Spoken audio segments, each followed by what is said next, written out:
Hi, this is Shambhavi. Welcome to my weekly podcast about spirituality, love, death, devotion, and waking up while living in a messy world. The Satsang with Shambhavi podcast is recorded live each week with students of our nonprofit community, Jayakula.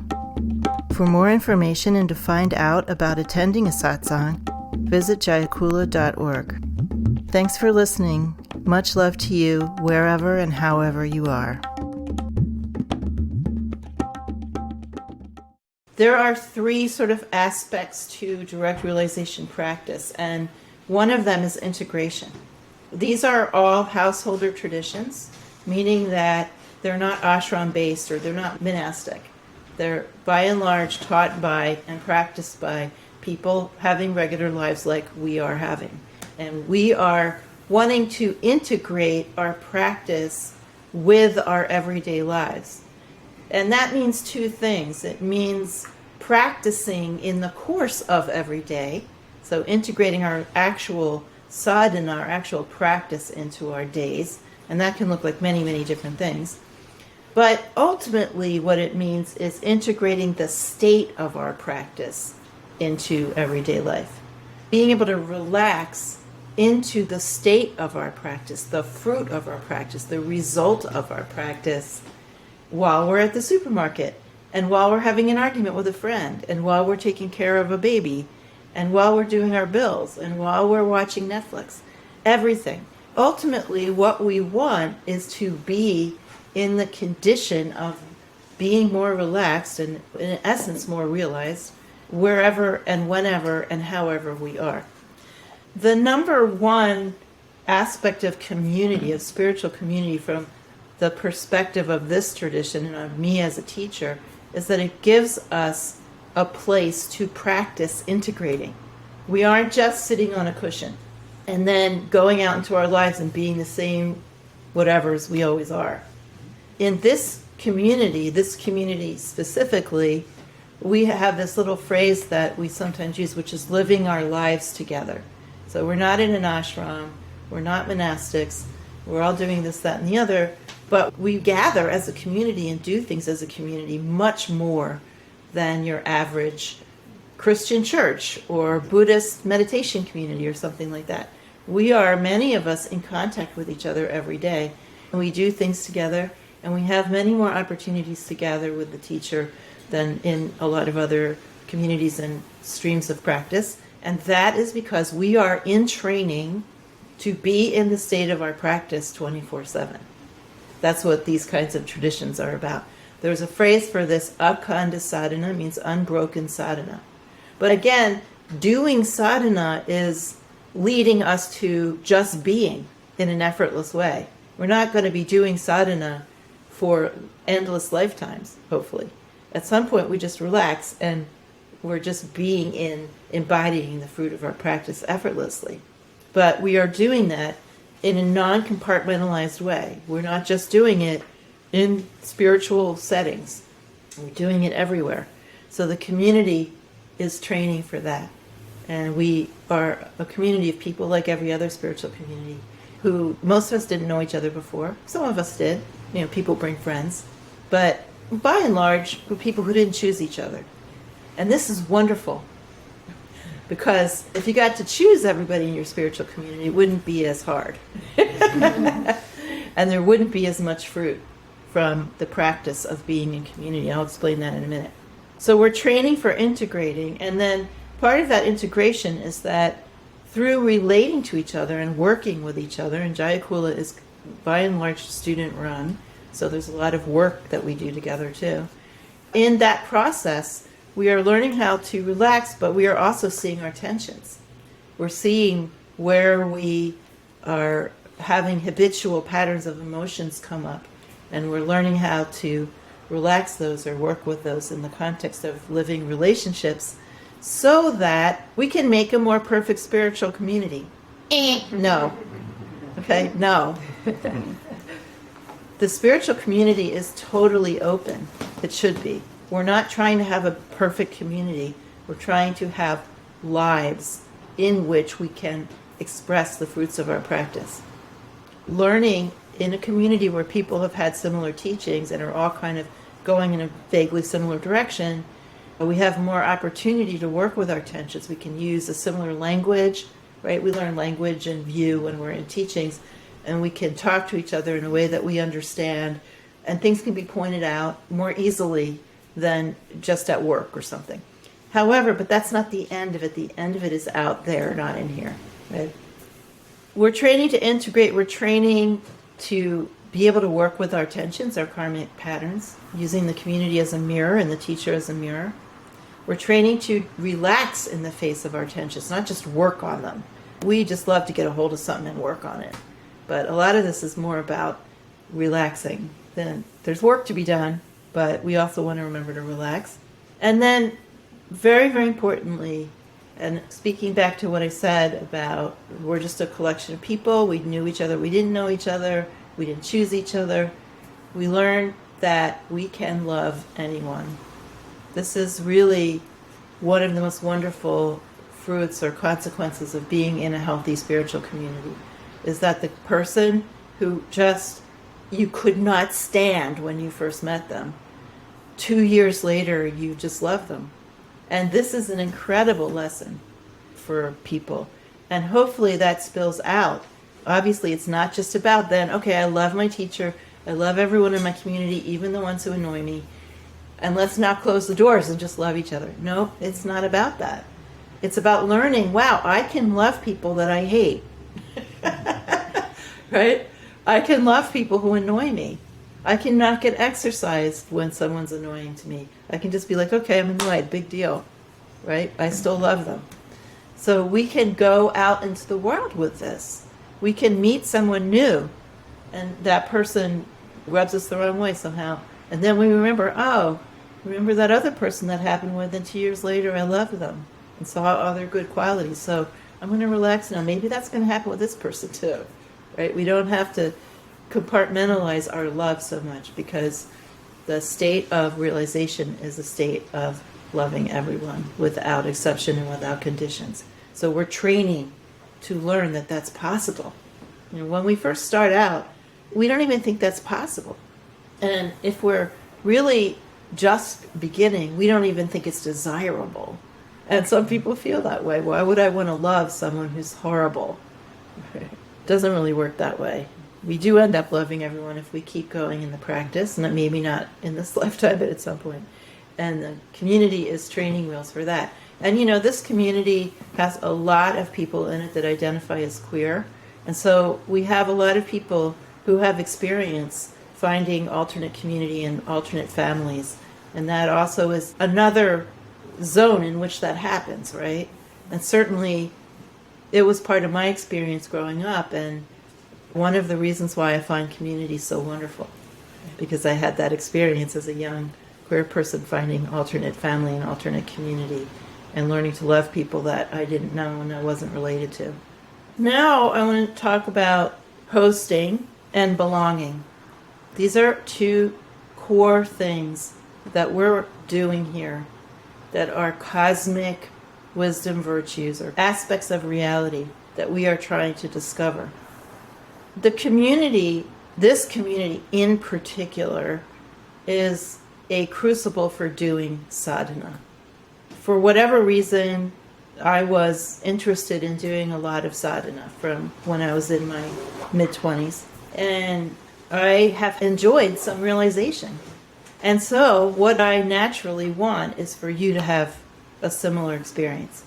I want everyone to have the experience that they can do sadhana and have some realization or experience some greater expressivity or freedom or sense of confidence or contact with God, or however you want to say it. You can talk about it differently for each person. So that's why I'm doing this. I'm doing this because I want you to have the same opportunity and experiences I've had, or better. This community is focused on doing practice. And I know that some of the newer people who are online and some other people who might be in the room have had the experience of being in other spiritual communities where there wasn't as much of a focus on doing sadhana, where there was much more emphasis on talking about view and talking about spiritual philosophy, or just doing a little bit of practice, like 20 minutes a day or something like that. This community is really functioning as a crucible for sadhana, and for that reason, my attitude towards Jayakula as an organization has always been that there is no reason for it to be here other than to serve as a crucible for sadhana, which includes all the integrating that we do and relating that we do with each other. I'm not really interested in an organization for an organization's sake. I'm not really interested in sitting around having long philosophical conversations as a part of community culture. I'm willing to have long philosophical discussions with people who are new and don't yet know what it's all about. Just as a way of having them feel met in some way. And a crucible is an alchemical container, so it can be used to sort of do kind of magic and alchemy in. It's also an offering bowl. So crucible is also something that you would give an offering to God or to your ancestors or to your teachers in. As a crucible, it is a container for us to do sadhana. It is an alchemical place. It is an offering, and especially an offering to my Guru, Ananda Mahima, which doesn't have to be true for any of you, but I'm just saying how I feel about it. As a crucible, it's very important to me that people feel they can come here and practice. You don't have to do any sadhana to be part of Jayakula. But if you come to Satsang, you are doing sadhana, so fooled you. But you don't have to do any seated practice if you want to be part of this community. There's a wide range of people doing whatever they want, basically, who are part of this community. And we consider anybody who is interested in the teachings to be part of the community, whether very far tangentially or very centrally. But if you want close supervision from me, then you make a commitment to do an hour of seated practice a day. That's just sort of the only fundamental rule that there is. But you don't have to do that. So what makes it possible for people to practice? First of all, they have to be treated relatively well when they walk in the door. I have been members of communities where people weren't treated well, for all different kinds of reasons. So we're very engaged as part of our sadhana together here in welcoming people when they come to teachings. And this is an aspect of what we call hosting. So people have to feel welcomed. They have to feel like they're not having to move past a bunch of attitude when they walk in the door of varying sorts. This doesn't mean that every moment that you spend at Jayakula is going to be attitude free. Somebody once said to me, I don't want to be in a community where anyone's ever mean to anyone else. And I said, well, I'm sorry, but we have mean people here.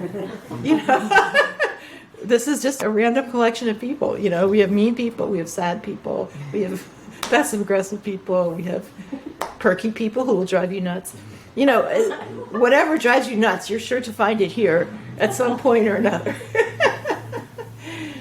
But we try our best to have a baseline of being welcoming to everybody with the understanding that we're also human beings, right? We try to work with that. Then the next part of what you need to be able to have a crucible for sadhana is you must have a teacher who is honest and not abusive and doesn't misrepresent themselves and does their best to offer the teachings in the best way possible. This is not so easy to find, right? So I have some commitments that I've made to myself as a teacher that involve these things. I've given them to the community. But I feel personally so much wonder that I have encountered these teachings in this lifetime and that I've been able to practice and that I've had any kind of realization at all. I feel a sense of wonder that supersedes everything, and I feel a tremendous sense of devotion toward giving the teachings in the best way that I'm capable of.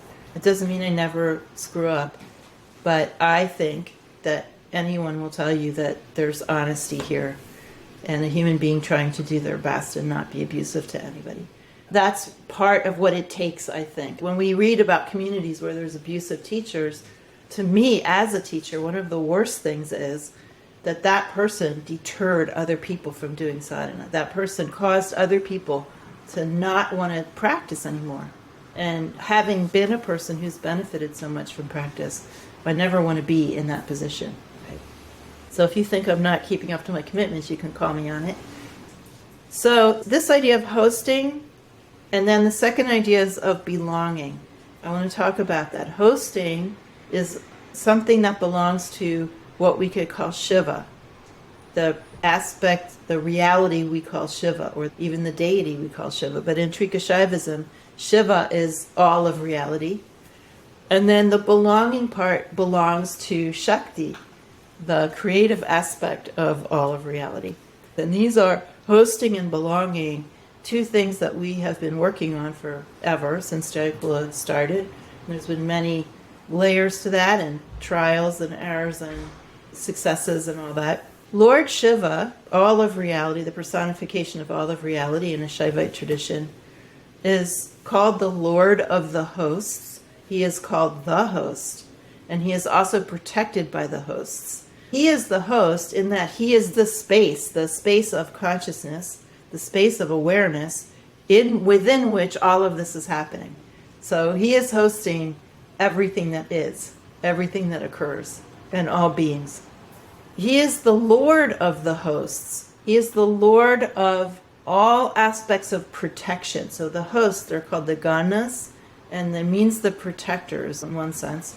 So he is the protector, and he also is the one who sends all the protectors out to protect us by nudging us in the right direction to wake up. And he is also the one that the protectors protect. So the protectors, the ganas, are the protectors of Lord Shiva. And in some stories, they are aspects of Lord Ganesha. Lord Ganesha, as a protector, is also the son of Shiva and Parvati. So the protectors are the protectors of Lord Shiva, the hosts that protect him.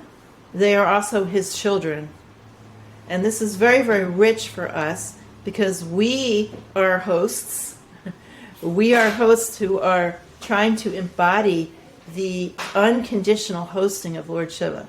Like Lord Shiva is that space of awareness in which everything occurs and nothing is exempted. There's no, sorry, you're bad, go out there. There's no outside.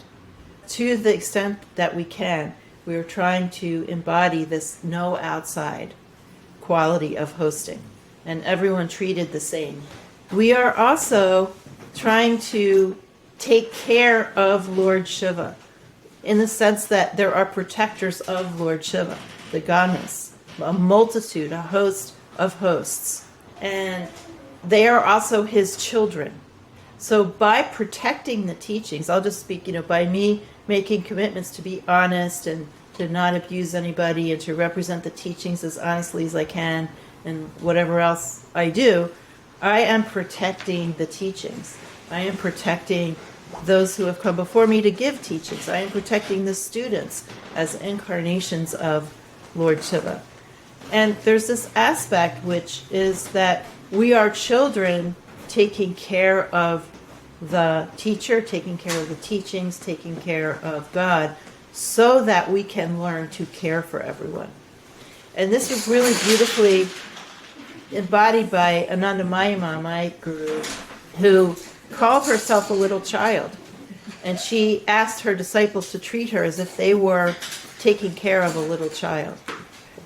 So I guess that's the other way around. But in any case, we are the ones taking care of God, just like her students took care of her. Okay. We're also protected by the crucible of this community. And within that crucible of protection, we are taking care of each other. And in doing that, we're learning how to take care of everybody. Occasionally, someone comes to me in private and says, I only want to relate to you, not to the community. Or they say the opposite. I only want to relate to the community, not you. That's more acceptable to me. Someone just wants to relate to the community and not me. I'm more okay with that. But if you just want to relate to me and not to the community, it only means you're not really understanding what the community is for.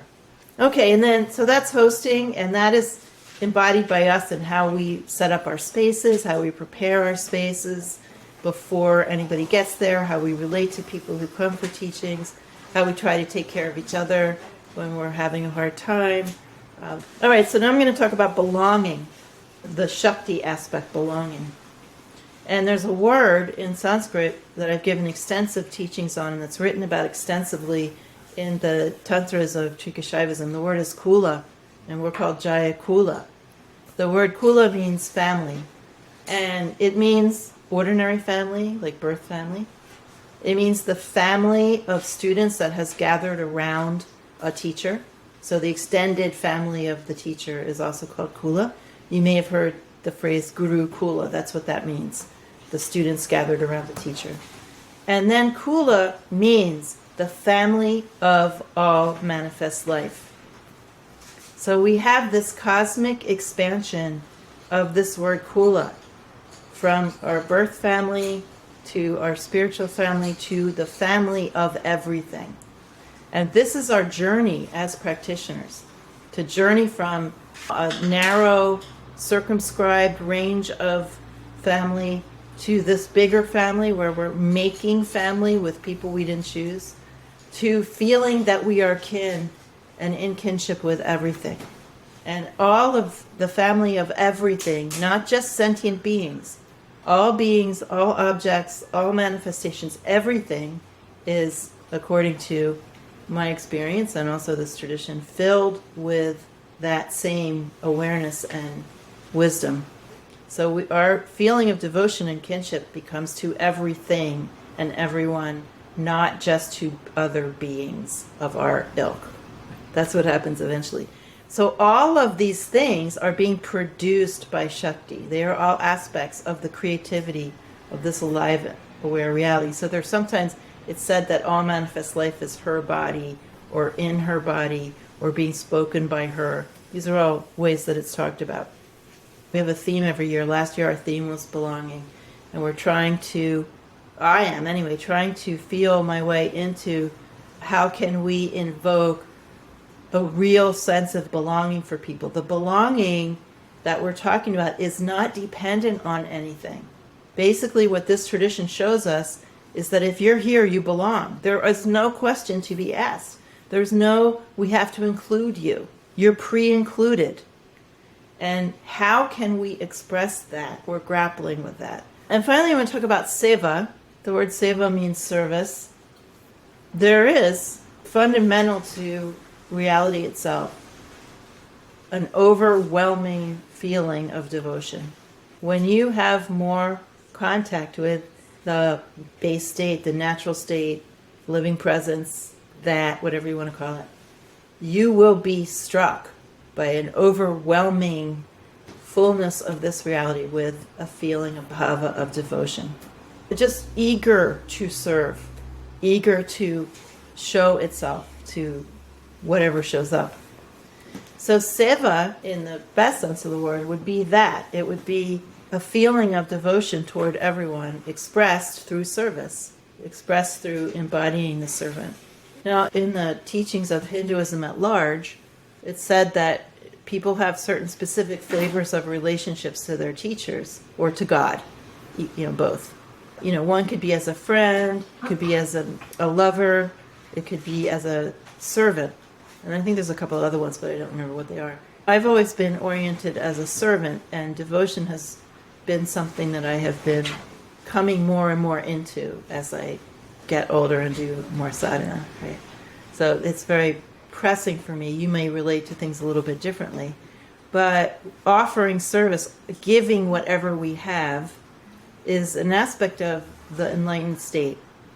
Abhinavagupta, one of the siddhas of this tradition, said an enlightened person or a realized person is all for others. That's part of it. You're just like a fountain, all for others. And this is just happening naturally, right? Well, we're trying to feel this in ourselves, a little bit of that fountain in the heart, as much as we can. Seva, in this sense, we are trying to actually do seva, not just imitate it. And that's a hallmark of these kinds of traditions. We're not trying to fake it till we make it. We're trying to make it real in whatever way we can, which may be a small way, but we make the effort to make it real, to really open a little bit to the heart and try to operate from that place as best we can. So we have lots of opportunities to do that at Jayakula. In 2011, so many years ago now, the community decided that it would be community run, student run. Maybe some of you regret that decision now. In any case, we are divided up into small squads of people who take care of different aspects of the organization, hosting being one of them, and things to do with finances, things to do with technology, things to do with media. I'm myself the only full-time paid employee here, and Nirmana is my assistant. She works quarter-time, and everything else is done through Seva. And that's a big part of practice for people, learning how to work together. When we first started, really nobody knew how to work together, and let alone run an organization. We went through years and years of trial and error, and things are running pretty smoothly right now, but we are still working with each other and trying to do it in a way that is actually heart-based rather than I have to get this task done and grumpy. The thing that I'd really, really like people to get in them is that this is driven by what you want. That is the only thing driving this, your desire. And if you see people who are more involved and you think, oh, they can talk to Shambhavi and they can do, they're doing it because they want to. And if you don't want to be as involved, you're doing that because you don't want to. And if you change your mind, that's also fine. There's no inner circle, nor is there any outer circle. This is all just people finding their own place in what you want here or don't want. So one of the things that can really cut back on this anxiety about fitting in or looking and comparing yourself to other people, all that kind of external stuff, if you can just settle in yourself and take responsibility for what you want, right? Take responsibility for what you want. Even just say to yourself, I want this and not that. You know, there was somebody who was around for years who thought that there was some inner circle that they weren't a part of. And finally, they just realized they didn't want to do sadhana. I was like, that's totally fine. Like, you know, those people who she thought were the inner circle were just people who were wanting to do more sadhana. But as soon as she realized she didn't want to do any sadhana, the level of tension went down. Instead of like thinking there's something you have to compete for, you're not competing for anything here. And that's a problem for a lot of people, because a lot of people want something to compete for. But what I'm saying is, this is all driven by your desire, and people have different desires, and they have different intensities of desire. And if you can find out what you actually want, sometimes people don't want as much as they wish they wanted. Sometimes people sign up for an office hour with me and they say, well, I'd really like to do sadhana, but I don't really want to. And then they look at me like, I don't have any solution for that. You know, you don't want to. That's really it. Just be okay with that. But other times people really do want more than they are comfortable wanting. So sometimes people get afraid because their desires to be more spiritual feel very strong, and it feels like it might interrupt the rest of their life, which is yay. So neither of those things is a problem or anything in between. But it always helps to just take responsibility for what you want. Just recognize what you want. And what you want is what you want. And what you don't want is what you don't want. And you don't have to explain it to anybody. It's not anybody else's business, really, right? To criticize or to think you should be different or anything. I just try to work with what people want, whether it's tiny, tiny amount or a very large amount. People always ask me, how can I want to do more? I'm like, I don't know.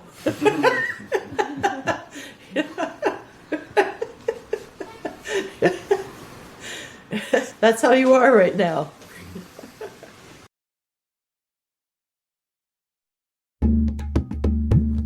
Satsang with Shambhavi is produced by Jayakula, a nonprofit community offering opportunities to learn and practice in the direct realization traditions of Trika Shaivism and Dzogchen.